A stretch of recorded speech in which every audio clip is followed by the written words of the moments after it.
Educational institution की development की बात करें, जब हम एजुकेशनल इंस्टीट्यूशन की ग्रोथ की बात कर रहे हैं तो मुख्तलिफ एंगल से इसको देखा जा सकता है। सबसे पहली चीज़ ये है कि if an institution is increasing enrolment और is expanding its catchment area, यानी एक इदारा इस चीज़ पर काम कर रहा है कि उसके यहाँ बच्चों की एनरोलमेंट बढ़े और वो अपना कैचमेंट एरिया से मुराद ये है कि वो जोग्राफिकल एरिया जहाँ से स्टूडेंट्स उसके पास एनरोल होने वाले हैं।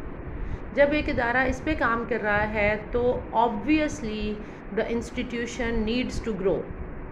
जब एनरोलमेंट बढ़ेगी you need more space, you need more resources, you need more physical facilities as well, you need more teachers as well.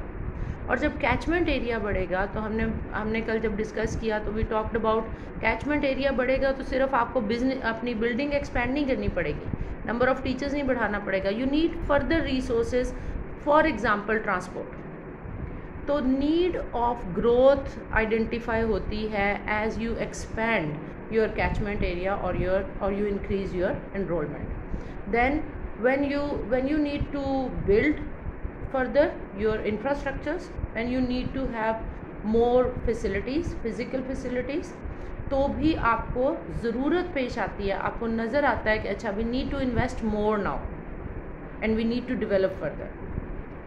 Increase of number of teachers and their professional development, ये दोनों indicators हैं आपके institutional development के।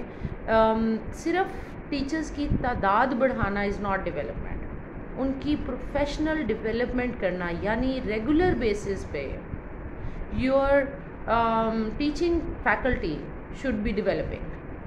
आप ने अगर देखा हो तो जो सीनियर टीचर्स हैं जो जिनको अरसा गुजर जाता है, 10 से 15 साल गुजर जाते हैं, दे rarely go themselves for a professional development program.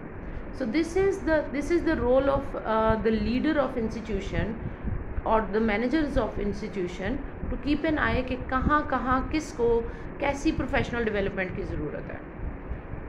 What do you think is the better way to assess teachers' need for professional